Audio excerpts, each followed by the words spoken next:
Hello, it is an honor today to be here with Mr. Michael Miano from Blue Point, New York. Thank you, Michael, for being here today. Thank you. As you know, I work with students in middle school. Some of the toughest years of one's life are those adolescent years before the prefrontal cortex develops, when the limbic system overruns the frontal lobe, causing those adolescents to act out those impulsive behaviors. After hearing your story, Michael, I thought, wow, what an inspiration. Kind of like from gangs of New York to the gut of the community, living and serving. And I'm all about inspiration. What a life force. What a story to share with my students. And I know you're here in Rogersville for a church conference, but I thought when you give back to the community, your story is one that will empower many and has already. I want to talk with you about your transformation that you have experienced in your life, the hope that you found. I have a few questions for you, but by all means, anything you want to include, feel free to chime in. I encourage you to do so. First of all, Michael, tell us a little bit about yourself, where you grew up, the environment. What was life like for you during your adolescent years? I was born into a middle-class family on Long Island. At a young age, at about 5 years old, my mother got addicted to drugs, and obviously life just went down, just increasingly went down over the years. From 5 to about 12 years old, shifted around to different family members, and had no identity. Who loves me? Who believes in me? Who wants to care for me? And that just continued to repeat, and I really just had no source of who I was, who believed in me, what was the goal? What was my life going to be like? And at 13, I ended up meeting some people that were involved with gang life, and it provided, at that time, what I thought was everything I was looking for. It provided a sense of belonging, people that seemed to care about me, at a mindset of a 13-year-old, people that seemed to believe in me, and that's kind of where it went at that point, and I found my identity in this, and it was hard. It was, I was bullied when I was younger. I had a hard time finding my place in this world, and this, unfortunately, it devolved into me trying to find my identity in destructive things, and that's where I found myself at about 13 years old, just entering into a lifestyle of destruction and chaos. And I am a firm believer that those are the years that we must properly, socially, and physically, physiologically develop. Right. And apparently, with everything that you went through, that didn't happen for you. And that was one of my questions, and I appreciate you for answering that. What attracted you to the gang life? So thank you for answering that. And in all of that, I didn't hear a whole lot about people who were your champions. And being an educator, you can't say anything that will hurt my feelings, because I'm going to ask you some advice, some words of wisdom to give educators and anyone working in the youth-related fields. Tell me a little about your teachers, the good, the bad, and how they could have been more effective, or did you remember anyone that really tried to chip away and make a difference in your life? Well, thank you, because there have been many teachers that were around that saw the problem. There were social workers that saw the problem. People tried to lean in, tried to help. I think for a lot of people, it was trying to gain an understanding of the situation. What could help?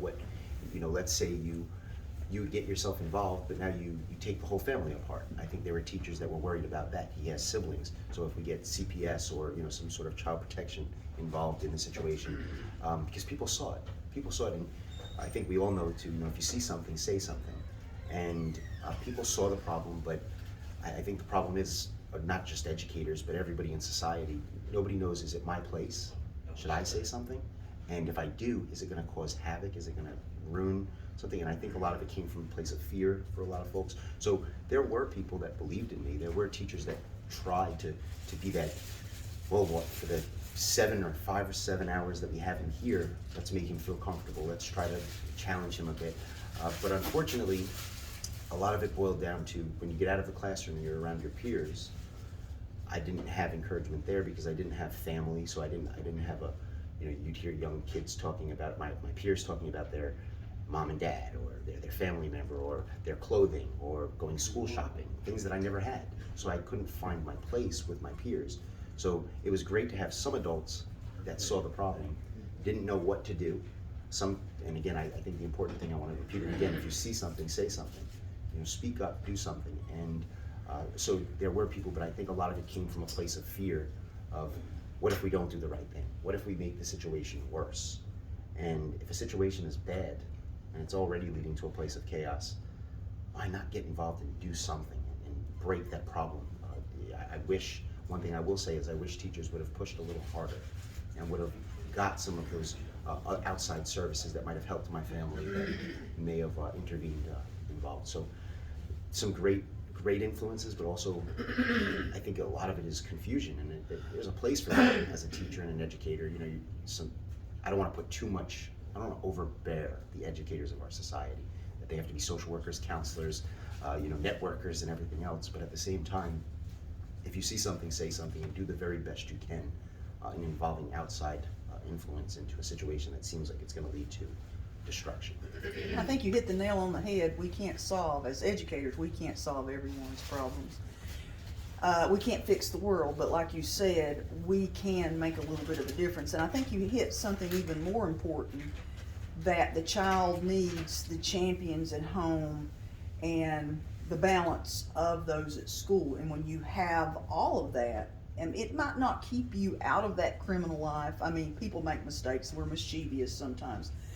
But most of the time, how did that affect you when you were trying to learn in the classroom?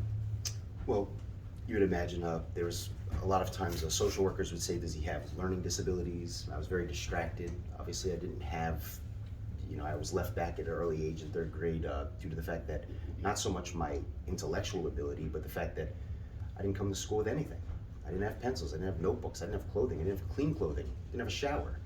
And so there were, again, the teachers noticed these problems, but all of that, it's not just the education, it's going to be all those social components as well in the life. So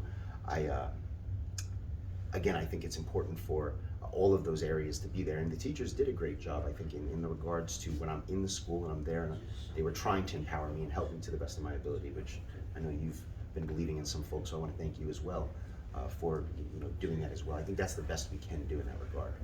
Do you have any other words of wisdom for us or anyone working in the youth-related fields that we might be able to pick up some behaviors that might be helpful for us, even going into the bullying? What might be some things that, any other words of wisdom to give us as we're taking on this job? A lot of teachers will complain, I get aggravated, they didn't come to school with the pencil. And we have to be mindful that, like you said, you didn't have those supplies. It's not your fault. Any other words of wisdom you have for us, Michael?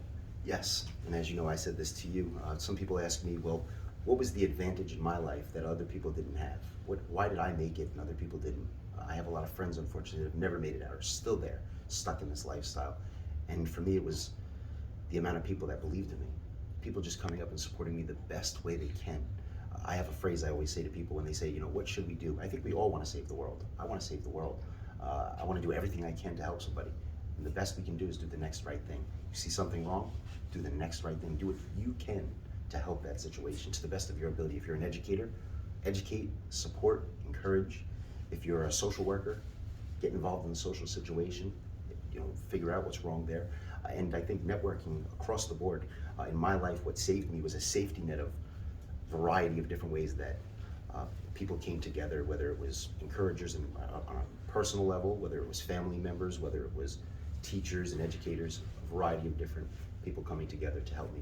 And thanks be to God, I'm the person I am today and still growing. And I'm wearing my Fishers of Men human socks today.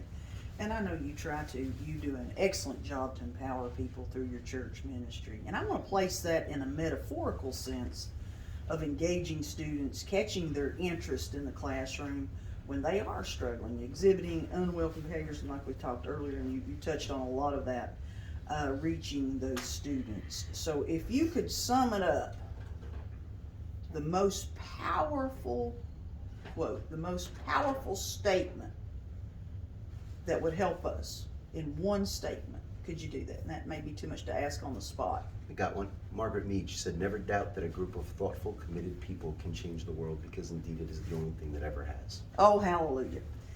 That makes my heart happy. At what point did you realize, I know you had gone through some jail time and things like that, what point did you realize something has to give? What point When you in hit your rock life? bottom. Rock bottom, unfortunately. When you get to that totally broken state of life. I'm grateful for it. I'm grateful for the hard things that happened in my life that caused me to look up. And I'm also grateful for the hands that reached down and said, come on up, and we'll carry you. That's it. And that's something I'd like to tag off that. Getting down into the trenches, that's something I often say. I helped a couple years as an assistant football coach, and that's something we always said. Getting into the trenches, that is my philosophy, getting into the trenches of the community, understanding, what is making this cycle of addiction continue, and helping the people and not judging them. Oftentimes people in society misunderstand children, and I've often heard that take them to the woodshed philosophy. Research proves that just face-to-face, heart-to-heart, eye-level communication, listening to children help better than that. And I would certainly argue that anyone being a parent or teacher, that we need several courses in child development, more than just what our standard pedagogy gives us. And bringing out the song in a child to help them to use their gifts and their talents for the good, and learning how to think compassionately, honestly, with humility and empathy toward their peers, so that they will in turn be the life force like you have experienced, that transformative power. And you mentioned that one phrase to me last night: somebody believed in me. And I want to encourage you to continue being the life force you are and reaching everyone in your ministry. And as you carry out your ministry through your church and your service in the community, I know that your church feeds several people on the streets, people who are struggling. And what keeps you going every day? What keeps you into the trenches, leading with that positive life force and believing in people? The examples of people doing it for me. I don't want my hand to be too high that somebody can't reach it. That's powerful. Michael, if you could go back and say anything to your 12, 13-year-old self, what would it be? Grow through what you go through.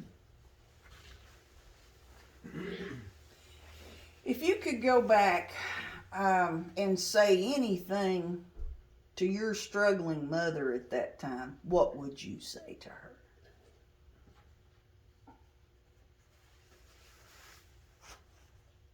I love you, and you're better than this. Is there anything else you would like to share out there, Michael, before we conclude this interview? I appreciate you for taking the time. I know you've driven a good distance, but I really appreciate you.